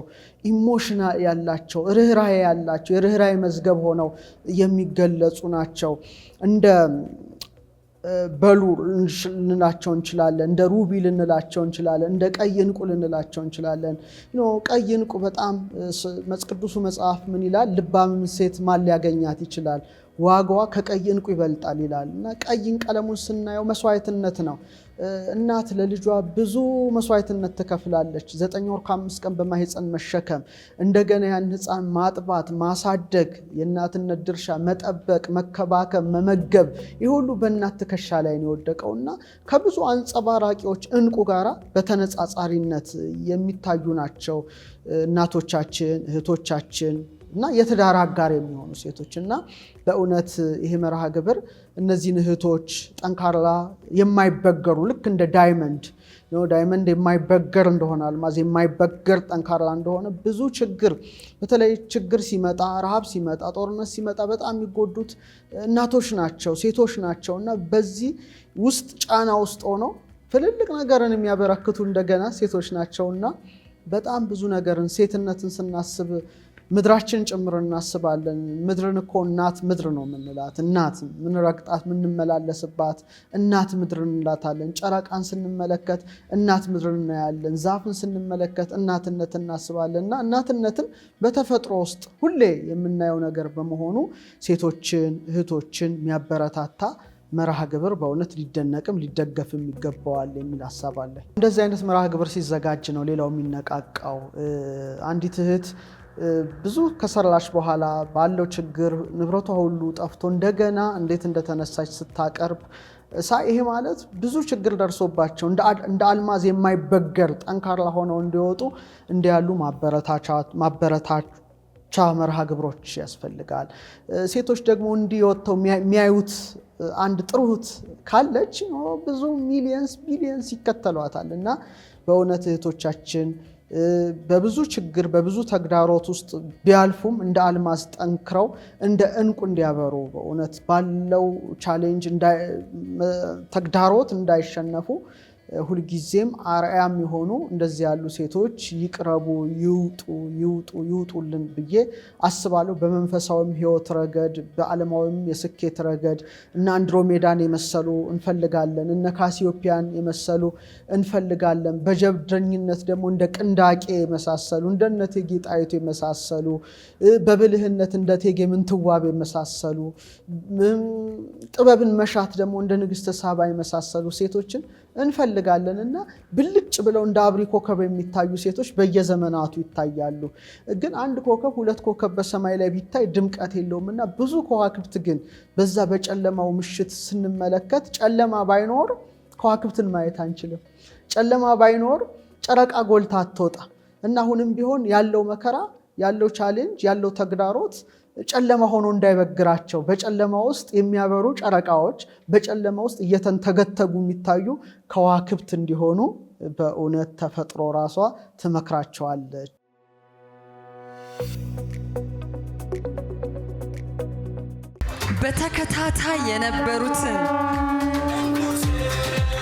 በተከታታይ የነበሩትን ተሸላሚዎች ደከመኝ ሳትል እውቅና እየሰጠችልን የነበረችው ክብርት አምባሳደር ሙሉ ሰለሞን መልእክትሽን ደግሞ ካንቺ እናድምጥና በክብር ወደ ቦታሽ እንሸኝሻለን።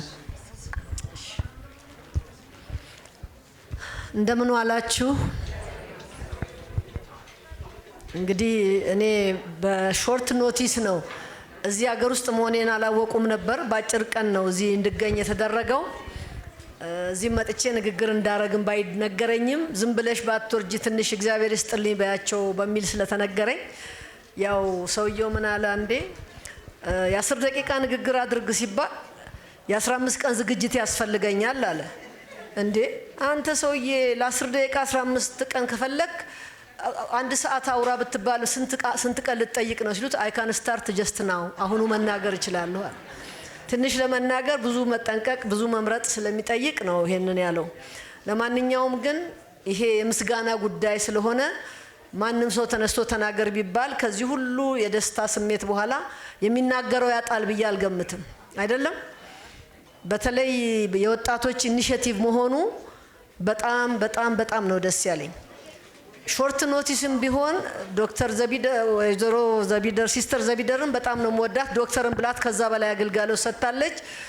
በስራዋ ስለምወዳት ስለማከብራት ደውላ ስትጠይቀኝ እምቢ ማለት አልቻልኩም። በመምጣቴም ደስ ብሎኛል። በጣም ነው ደስ ያለኝ።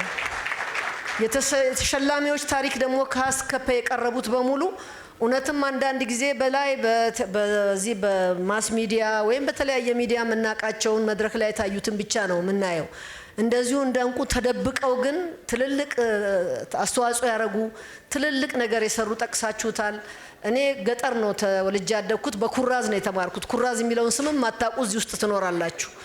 ታውቃላችሁ? ኩራዝ ወይ ደግሞ በጧፍ የሚሰራ ሻማ፣ ሌላ በሻማ በጧፍና በኩራዝ ኩራዝ በጋዝ ጋዙም ፊታችንን አክታችን እያጠቆረ ያ በዛን የተማርኩት እና እናቶቻችን ገጠር በውሃም እንጨትም ሌላም ብዙ ፈተና አይተው ልጆቻቸውን የሚያስተምሩ ምንም እንኳን ወንድ እያረሰ ቢመጣም እርሻውንም አብረው እየሰሩ የቤቱንም የውጭውንም በመስራት እኔ የሚገርመኝ ምን አይነት ብረት እንደሆኑ አርማታ ብረትም አይደሉም። ከዛ በላይ የጠነከረ ብረት 100 ፎቅ የሚሸከም ሚሊዮን ፎቅ የሚሸከም ብረቶች ሆኖ ነው ማያቸው። ኢትዮጵያን ብቻ አይደለም የአፍሪካም የዓለም ሴቶች ማለት ይችላሉ። ይሄንን የሴቶች ሽልማት ብለው ስላነሱት ማመስገን እፈልጋለሁ። የወጣቶቹን ማህበር ማለት ነው። ይሄንን በጣም በሚያስደንቅ ሁኔታ ሸጋ ወጣት ነው ስሙ እንቁ የሚለውን ድርጅት እንቁ በእውነት የትልቅ ዓላማ ትልቅ ነገር አንግቦን የተነሳው እኛም አንድ ማህበር አቋቁመን ነበር ሰዎችን ሳይሞቱ ለመሸለም የቁም ዝክር በሚል ያም በመንግስት ምክንያት የቆመበት ምክንያት ነበረ። ከዛ በኋላ ግን በጣም ሸላሚዎች ብዙ ኢትዮጵያ ውስጥ ስለመጡ ደስ ይለኛል። ለምን 120 130 ሚሊዮን ህዝብ እያንዳንዱ ሰው ታሪኩ ቢነሳ ማናቀው በጣም የሚያሸልም ነገር አለው። እኛ ችግራችን ታሪካችንን አንጽፍም። ፈረኝ ትንሽ ነገር ሰርቶ ይጽፋል። ትንሽ ነገር ለመግለጽ እኔ አንዴ እንግሊዝ ሀገር መሄድ ነበረብኝ እና ይሄን ሁሌ ነው የምናገረው።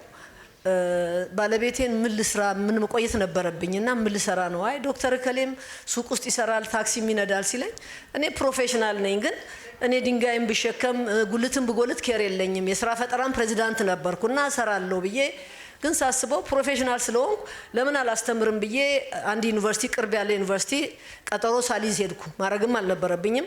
አይቻልም በዚህ በኦንላይን ቀጠሮ ያጅ ብሎ ሰጡኝ። ቀጠሮ በ4 ቀን ነው በ3 ቀን ሰጡኝ። ዲኑን አግኝቼ ሳነጋግር ለምንድን ነው የመጣሽው አለኝ። ኦፕኒንግ ካላችሁ ፓርት ታይምም ከሆነ ፉል ታይም ማስተማር ፈልጋለሁ። ዩኒቨርሲቲ ፕሮፌሽናል ነኝ። ምንድነው የምታስተምሪው? አንተርፕረነርሺፕ፣ ሊደርሺፕ፣ ኮሚኒኬሽን፣ ኳሊቲ ማኔጅመንት ይሄንን አስተምራለሁኝና አክሬዲትድ አስተማሪ ነኝ። ለዩኒቨርሲቲ እውቅና የተሰጠኝ አስተማሪ ነኝ። በአለም ማስተማር እችላለሁ። አር ዩ ሲቲዘን? ኖ። ዜጋ ነሽ? አይደለሁም። ነዋሪ ነሽ? አይደለሁም። ስንት ጊዜሽ ነው እዚህ ከመጣሽ? 1 ሳምንት።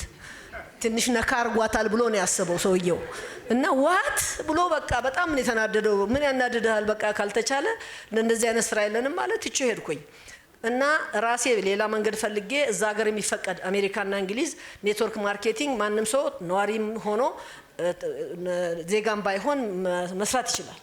እሱን ስልጠናው ሲጄ ፈቃድ አውጥቼ ላሰለጥን ሲሄድ መጀመሪያ ስትቀበለኝ ሴትዮዋ ይዛኝ መጀመሪያ ስልጠናው ጋር መጥተውስ what do you want to do with this network marketing ምን ልትሰሪበት ነው ያሰብሽው ስትለኝ አሰልጣኝ ልሆን ነው። what don't forget that you came from Africa ከአፍሪካ መምጣትሽን አትርሺ። የሚሰለጥኑት ፕሮፌሰሮች፣ ዶክተሮች እንዲህ አይነት ነው። እኔ 27 ዓመት እዚህ ኖር ያለው ባለቤቴ ሉዊስ እንግሊዛዊ ነው የረዳኝ። ረዳት አሰልጣኝ እንኳን መሆን አልቻልኩም። 7 ጊዜ ሞክሬ አልተሳካልኝም። አንቺ ነሽ ያልተሳካልሽ። ተቃጥያለሁ። አፍሪካ የሚለውን ስላነሳሽ ምን ግንኙነት አለው አፍሪካ መሆን በሚለው በጣም አረሬ ያለው በሷ ንዴት እኔ ላይብረሪ እየዋልኩኝ ምን እያልኩ ስልጠናው ስለ ሄልዝ እና ኒውትሪሽን ነው። እኔ የማውቀው ነገር የለም ከተማርኩት ፊልድ ጋር አይገናኝም። በንዴት ላይብረሪ እየዋልኩ ፕሮፌሰር መሆን ምንም አልቀረኝም። ከዛ በኋላ የመጀመሪያ 4 ወር ላይ ከ600 ሰው 6 አሰልጣኝ ሲፈለግ እኔ ኢን ዘ ቶፕ 3 ውስጥ ነበርኩ።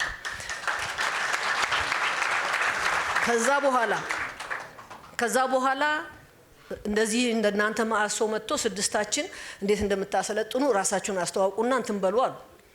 እኔ እንግዲህ በኢትዮጵያ ስታይል ሄጄ ስለራሴ ካወራው ያው እኛ ሀገር ታውቃላችሁ ጉረኛ ቦስት ስለምትባሉ አትናገሩም አይደል? እኔ ሙሉ ሰለሞን ነኝ ከኢትዮጵያ ነው የመጣሁት። ይሄን ያህል የሥራ ዓመት ልምድ አለኝ እንደዚህ ሰርቻለሁ ብዬ ሄጄ ተቀመጥኩ። ከኔ በኋላ ያሉት ከፍተኛ እዚህ ቀበሌ ስብሰባ አድርጌያለሁ፣ እዚህ ከፍተኛ እዚህ ዝቅተኛ እንዲያርጋለሁ። እኔ አሁን ቀበሌ ስብሰባ ስራ ነው ብዬ እናገራለሁ። ቆይ አስቡት። እና እኔ እኮ ዓለም አቀፍ ስብሰባ የመራሁት ገንዘብ ተከፍሎኝ እኔ ፔፐር ኢንተርናሽናል ያቀረብኩት ስንት ማህበር የመራሁ ስንት ትልልቅ ስራ ላይ ሰራሁትን አልተናገርኩም። እነሱ ግን እንኳን ሊቀመንበር የዚህ ኮሚቴ አባል ነኝ፣ እንደዚህ ሜምበር ነኝ፣ እዚህ ቀበሌ ሜምበር ነኝ ሁሉ ተናገሩ። እኔ ጋር 20 ሰው አልተመዘገበም። ጠቅላላ ሰው እነሱ ጋር የተመዘገበው ሰውየው የኔ አለቃት አበደ፣ ተቃጠለ፣ በጣም ተናደደ። ለምንድነው አንቺ ከነሱ የበለጠ ልምድና እውቀት እያለሽ ለምን አልተናገርሽም? የኛ ኢትዮጵያውያን ሀምብልነስ እንግዲህ ችግሩን ተመልከቱ። እኔ እኮ እኛ ሀገር ስለራስ ካወራን ጉራ ነው ቦስት ይባላል አለኝ። አንተ አላስተዋወቀኝም ስለው ዋይ ሹድ አንቺ ለምንድነው ማስተዋወቅሽ? አንቺ መጀመሪያ ራስሽን ከመሸጥሽ በፊት ሐሳብሽን ከመሸጥሽ በፊት ራስሽን you have to sell yourself before you sell your idea ምናምን እኔ ውሸት አትናገሪ እንጂ ስለ ራስሽ እውነቱን ደፍረሽ መናገር አለብሽ አለኝ። እንደ ሳሙኤል ዘሚካኤል እንዳይሆን ማለቱ ነው እንግዲህ ተመልከቱ። እኔ ከዛ አንጀቴ ያሮ ያው 20 ሰው ማቶን አሰልጥኜ በሚቀጥለው ዙር ከዩኬ እንደ አየርላንድ ነው የመጣው ሰው። እኔ እንግዲህ ከዛ ፍጥረት ከጀመርኩ ሰዓቱም አይበቃኝ ከአብዮቱ ፍንዳታ ጀምሬ አጠር እያረኩ አቀረብኩ ማለት ነው። እኔ ሰራውትን ኦልሞስት ኦል 90% እኔ ጋር የተመዘገበው። ግን የሚገርማችሁ ስለማልወጣው የነበሩትን አባላት ሰብ ኮንትራት እያረኩ ነው ያንን ስራ የተወጣሁት። ምን ለማለት ነው? እነዚህን ሰዎች አሁን ስታነሱ በሚሊዮን የሚቆጠር ስራ ትልልቅ ስራ ያውም ሰዓት ስላነሳችሁ ነው እንጂ እነዚህ እንግዲህ አብዛኛው የተሸለመው የኔ ልጆች የሚሆኑ ናቸው። አስቡት አይደለም? እንግዲህ እኛን እነዚህ ልጆቻችንን ትልልቅ ሰርተው ሲያሳዩን ልብ አድርጉ። ልጆቼም ቢሆኑ 25 ዓመቴ ነው እንዳረሱ እኔ ገና ብዙ ስለምሰራ ማለት ነው ደግሞ እና እነዚህ ልጆች ለኛ አርአያ ስለሆኑ ደስ አይላችሁም? ወጣቶች ሲሻሉ ከኛ ሲበልጡ ባካችሁ አንዴ በጣም አጨብጭቡላችሁ። ለአዘጋጆችም ለተሸላሚዎችም በጣም ሞቅ ያለ ጭብጨባ በእናታችሁ አንድ ጊዜ። እና ይሄንን እንግዲህ ሁልጊዜ የምናገረው ነገር ነው። ያው እንግዲህ ባለው መንግስት ማሾፍ አይቻልም። እንግዲህ ባለፈውም በቅርብ መንግስት ማሾፍ አይቻልም። ትንሽ 3 ፈቅ ባለው በመንግስቱ ኃይለማርያም አጭር ነገር ነግሬ ያቋርጣለሁ። እሳቸው የአገር ሀብት ጉብኝት ላርግ ብለው ሆስፒታሎችን ለመጎብኘት ይሄዳሉ። ብዙ አሁን ዶክተሮች አሉ፣ እነ ዶክተር ወዳጄነህም አሉ። ሲሄዱ መጀመሪያ እኔ በአእምሮ ህመምተኞችን ማሾፍ አይደለም ሀፕን ያደረገውን ነው እንደ ማንኛውም ኬር አረጋለሁ። አማኑኤል ሆስፒታል ሲሄዱ ኖ ሲሏቸው ኖ ይሄም ያገር ሀብት ነው ብለው ሄዱ እና ግድ የለም አይሆንም እንዳይገቡ ሲሏቸው ግድ የለም አሉና በጣም ትላንት የገቡት ጋር ገብተው እንደምን አደራችሁ እንጂ አባክ ይሄው ነገር ነው እኮ አይሆንም ቀጠሉና ሁለተኛው ጋር እንደምን አደራችሁ ምን አገባህ ከዛ አይ ተሽሏቸው አሁን የሚወጡት ጋር ወሰዷቸው እንደምን አደራችሁ ደህና እኔ ማን ነኝ ታቁኛላችሁ አናቅም እኔ መንግስቱ ኃይለማርያም የዚህ ሊቀመንበር የዚህ ፕሬዝዳንት የዚህ ፕሬዝዳንት የዚህ እንትን የዚህ በል በቃ እኛንም ሲጀምረን እንዲህ ነበር ያረገን ብለው አስቆሙት ማለት ነው። ስለዚህ አሁን ዶክተር ወዳጄነ ሳይቆጣኝ ሰው ደክሞታል ብሎ ትንሽ አየት ያረጋይ ነበር እሷም ማስተር ኦፍ ሴሬሞኒው ቸግሯት መቼም ታላቄና ዝም ልበላት አንበዛበዘችው አራዘመችው እያለች በሆዷ እኮ ተናዳለች። ስለዚህ እኔም ሳይጀምረኝ ስለምወርድ ሁሉንም ያረጋችሁ ሰዎች አስባችሁ ያዘጋጃችሁ የጠቆማችሁ የተሸለማችሁ ትልቅ ስራ የሰራችሁ ታዳሚ የሆናችሁ ሁሉ እግዚአብሔር ይስጥልን። ቅድም እንደተባለው የሁሉም ሰው ስኬት ሁላችንም አላማም ራእይም የሚሰጠው ስኬትም ከሁሉም በላይ እግዚአብሔር ነው የሚያሳካልን። እግዚአብሔርን አምነን ስንራመድ ፌል አናረግም አንወድቅም። እንቅፋቱን ሁሉ አልፈን እንዲያውም ጥሩ ስንሰራ እንቅፋቱ በጣም ይበዛል። ያንንም ደግሞ እንደዚሁ ደረጃ አድርገን ተጠቅመንበት ከፍ ያልን ሁሉ ነገም አንገታችንን ሳንደፋ ከነሱ ህይወት ተምረን የተሻለ እንድንሆን ሁላችሁ ዛሬ እዚህ ያላችሁ ወጣቶች ብዙ ራእይ ያለን እኛ በራሳችን ውስጣችን የሚናገረን ካዳመጥ መሞከር አለብን። ስለዚህ ይሄንን ሙከራችንንም ሰርተን ከየተሻለ ሰው እንድንሆን እግዚአብሔር አገራችንን ሰላም ያርግልን፣ አፍሪካን ሰላም ያርግልን፣ ዓለምን ሰላም ያርግልን። አገራችን ኢትዮጵያ በልጆቿ ፍቅር፣ አንድነት፣ እኩልነት ታፍራና ተከብራ ለዘላለም ትኑር። በጣም እናመሰግናለን። እጅግ እናመሰግናለን ክብርት አምባሳደር ሙሉ ሰለሞን ላስተላለፍሽው መልእክት፣ ሴቶችን ላነቃቃሽበት ተሞክሮሽ፣ እኛንም በለዛ ላጫወትሽበት ንግግርሽ በጣም እናመሰግናለን። የፕሮግራማችን ማሳረጊያ ላይ ደርሰናል። ክቡራትና ክቡራን ፈጠን እያለን አንድ ሁለት ክንውኖችን እናደርጋለን። በመሀከላችን በአንደበተ ርቱዕነቱ በበርካታ ጉዳዮች ላይ መነቃቃት እንዲኖረንና መግባባት እንድንችል አሳማኝ የሆኑ እውነታዎችን በማራኪ አቀራረብ በማስተማር ጭምር በመምከርና በመወያየት በብዙ ኢትዮጵያውያኖች ልብ ውስጥ ያለ ሰው ነው። እሱ እዚህ ተገኝቶ ማይክ ጨብጦ አንድ ቃልም ቢሆን ሳያወራ ከዚህ መድረክ አይወጣም ብለን በክብር ዶክተር ወዳጄነ መሀረንን ወደ መድረክ እንጋብዛለን። ስለዚህ መድረክና ስለ እንቁ ሴቶቻችን በሚጣፍጠው አንደበት ትንሽ ነገር ትለናለን። እንደምን ዋላችሁ። አምባሳደር ሙሉ ሰለሞን ከተናገረች እኔ መናገር አያስፈልገኝም ነበር። በጣም ነው የምወዳት፣ በጣም ደስ ብሎኛል። ሲስተር ዘቢደር እጅ ነስቻለሁ። በጣም አጭር ነገር ነው የምናገረው። 2 ሴት ልጆች አሉኝ በጣም መወዳቸው። ከ12 ሴቶች ጋር አብሬ ኖሬያለሁ። አትደንግጡ፣ 5 እህቶቼ ናቸው። 5 እህቶቼ ናቸው። 2 ሴት ልጆቼ ናቸው። አንዷ እናቴ ነች። 2 የአክስቴ አጎት ልጅ ናቸው። 2 ደግሞ በትዳር አብረውኝ የነበሩ ናቸው። ሴቶችን በጣም አውቃለሁ ብል ድፍረት አይሆንብኝም። በጣም ነው የምወዳቸው። ሲኳሉ አይቻለሁ፣ ሊፕስቲክ ሲጓዋሱ አይቻለሁ እና በጣም ነው የምወዳችሁ ለማለት ነው ሴቶች። እና 2 ልጆቼ ምን ይማሩ ከዛሬ እንግዶች ከተሸላሚዎች ምን ይማራሉ ብዬ ነው ያሰብኩት። እና ልጆቼ ሊማሩ የሚችሉትን ነገር በጣም ባጭሩ ተናግሬ ነው የምጨርሰው። ከዶክተር ትዕግስት ግርማ አንድ የሕክምና ዶክተር ሊደርስበት የሚችለውን የመጨረሻውን ደረጃ ነው የደረሰችው። ምናልባት ፖለቲካል ስለሆነ የሲዲሲ እና የደብሊውኤችኦ ዳይሬክተር አልሆነችም እንጂ የሰራችው ነገር በጣም ኢምፕሬሲቭ። ስለዚህ ከሷ ጥግ ድረስ መሄድ እንደሚቻል፣ ፖቴንሻልን መጠቀም እንደሚቻል፣ አቅምን አሟጦ መጠቀም እንደሚቻል የኔ ልጆች ይማራሉ። አጨብጭቡላት ለዶክተር። ወይዘሮ አበበች ታሪክ ሰርታለች። ወይዘሮ አበበች አፈወርቅ የቱሪዝም እናት ለመባል በቅታለች። እኛ ታሪክ አንባቢዎች ነን፣ ታሪክ ጸሐፊዎች አሉ፣ አንዳንዶች ደግሞ ታሪክን ይሰራሉ። ወይዘሮ አበበች ስራ ሰርታለች፣ ታሪክ ሰርታለችና የቱሪዝም እናት ተብላለችና ለሷ ደግሞ አመስግኑልኝ። ሐናን መሐመድ ሰው የራስህን ኑሮ ኑር፣ ሌላው አያገባህም፣ አጥርህን እጠር፣ የራስህን ኑሮ ነው መኖር ያለብህ፣ ልጆችን አሳድግ በሚባልበት 5 ልጆች የራሷ እያሏት ሰው ሲበላ ደስ እያላት ኑሮዋን አካፍላለችና በጎ ሴት ነችና 5 ልጆቿ እያሏት ለሌሎች በረከት ሆናለችና አንድ ጊዜ እናመስግናት። ልጆቼ ከሷ ይማራሉ። አርቲስት መሰረት መብራቴ ጋር ስደርስ ቃላቶች አቅም ያጣሉ። እውነቴን ነው። ምን ይባላል አሁን ስለ አርቲስት መሰረት መብራቴ? በነገራችን ላይ የምናገረው በአቀማመጣችሁ ነው፣ በፖስተሩ ላይ ባለ አቀማመጣቸው ነውና ስለ አርቲስት መሰረት መብራቴ ቃላት ያጥረኛል። ቃላትም አቅም የላቸውም። ግን ኤሌጋንስ፣ ዲሰንሲ፣ ማግኒፊሰንስ፣ ካፕቲቬቲንግ፣ ቢዩቲፉል የሚሉ እንግሊዘኛ ቃላትን ለሰዎች ማስረዳት ካቃታችሁ አምጡና መሰረት መብራቴን አሳዩ።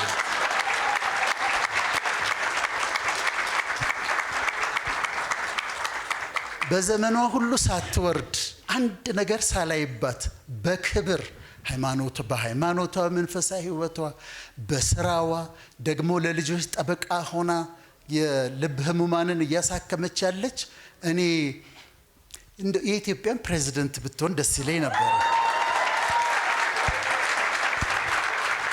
ምን አለ አርማችን ብትሆን ዝም ብላ ፕሬዝዳንት ሆና ዝም ብላ እንዲህ ብትታይ ኢትዮጵያ ተብሎ ደስ ይለኝ ነበር። በጣም ነው ማከብርሽ። ጋዜጠኛ በሻቱ ቶለማርያም ፐርሰናሊቲን ማየት ከፈለጋችሁ በጣም ስዊት ፐርሰናሊቲ ያላት፣ ካራክተሩ አስደናቂ። እኔ አብሬያት ሰርቻለሁ አንድ የሽልማት ድርጅት ላይ 20 ሚሊዮን ብር የሚሸለምበት ድርጅት ላይ ዳኛ ነበርኩ። አሁን አልፏል። ምን ታስፈራርኛለሽ? እና በጣም ስዊት ፐርሰናሊቲ ያላት፣ ካራክተር ያላት፣ ካራክተር ደግሞ ከፍታ ላይ እንድትቆዩ የሚያደርግ ነገር ነውና ድንቅ ስብዕና። የፕሮግራም መሪ ብቻ ሳትሆኚ ግን ደግሞ ወጥተሽ ብዙ ስራ የሰራሽ በጣም ማከብርሽ የምወድሽ እህቴ ነች። አመሰግንሻለሁ። እናመስግናት። ሄዋን ቀለም ወርቅን አውቃታለሁ። የሚደንቅ ስራን የሰራችው ቱተር ታረጋለች፣ በትሬን ታደርጋለች፣ ሜንቶር ታረጋለች፣ ጄኔሬሽንን አፌክት አድርጋለች። በጣም የምትገርም ከባዶ ላይ ተነስታ 15 ትሬኒንግ ሴንተሮችን ማቋቋም ማለት በጣም የሚገርም ነው። ስማይሏ ደስ ይለኛል። በጣም ነው ማከብራት፣ በጣም መወዳት። እሷንም አመስግናት። ዶክተር ሐመልማል መንግስቱ የአክሽን ሰው ነች። ብድግ አለችና ትምህርቷን ስጨርስ ጅግጅጋ ሄደች። ጅግጅጋ አሁን ማን ነው ተነስቶ ጅግጅጋ የሚሄድ?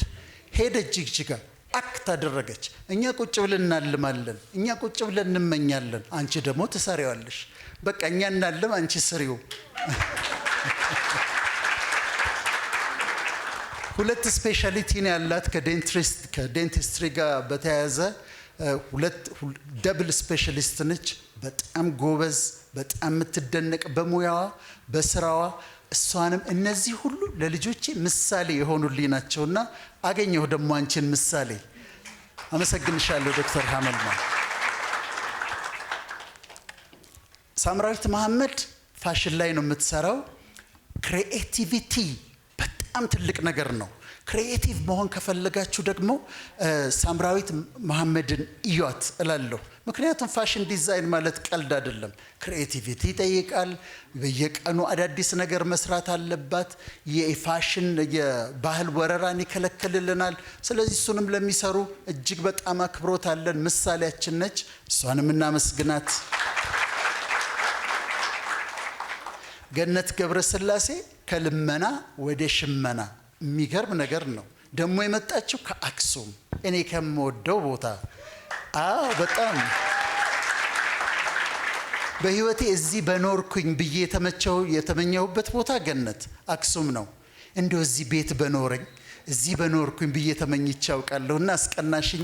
ትልቅ ስራን የሰራሽው እናከብርሻለን በጣም። ከነዚህ ሁሉ ብዙ ተምሬያለሁ። ግን ደግሞ ባትሸለምም ዛሬ ደርባባዋ ጨዋዋ ጋዜጠኛ ትዕግስት በጋሻው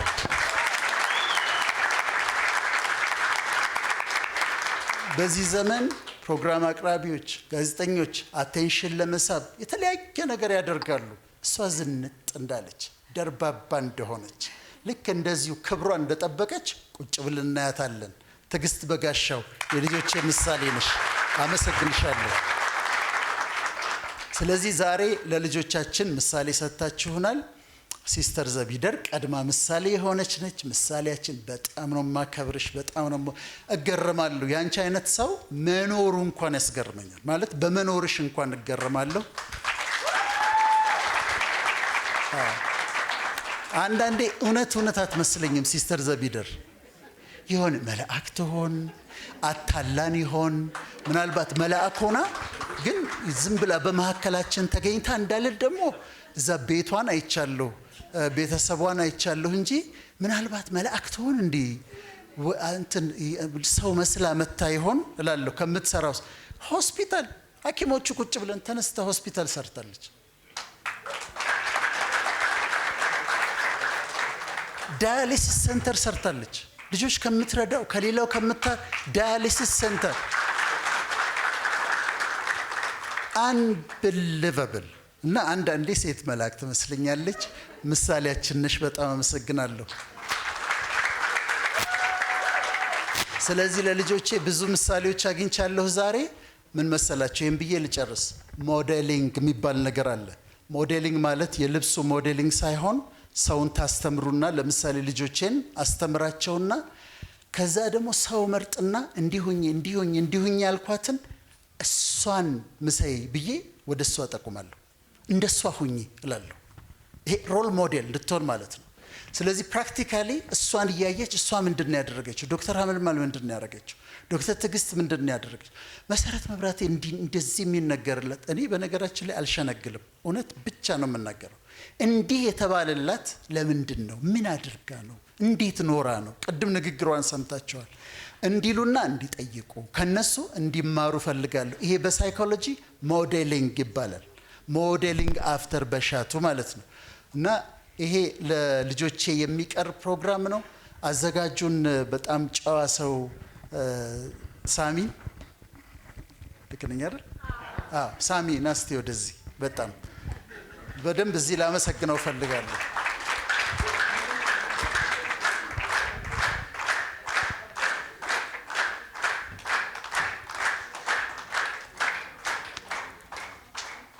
እሱ ያስተማረኝን ነገር ልንገራችሁ። ስለ አንድ ቀን ፕሮግራም ላይ ጋበዘኝና ሳንገራግርበት ዶክተር አለኝ፣ አንተ ስለ አስራት ታስተምራለህ አለኝ። ከገንዘብ አስራት ታወጣለህ።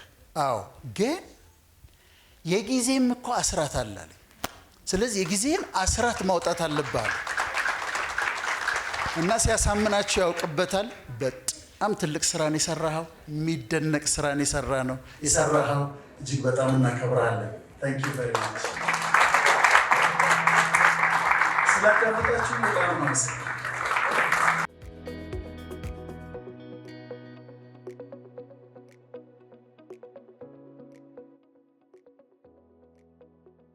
ስምንተኛው በአማረ ሁኔታ እንዲህ ተከናውኖ በዘጠነኛው ዙር ደግሞ አጓጊ በሆነ ደማቅ ዝግጅት ሌሎች ንቁ ኢትዮጵያውያን ሴቶች በሽልማት ታጭተው ዳግም የምንገናኝበት ስነ ስርዓት በቅርቡ የሚከናወን ይሆናል።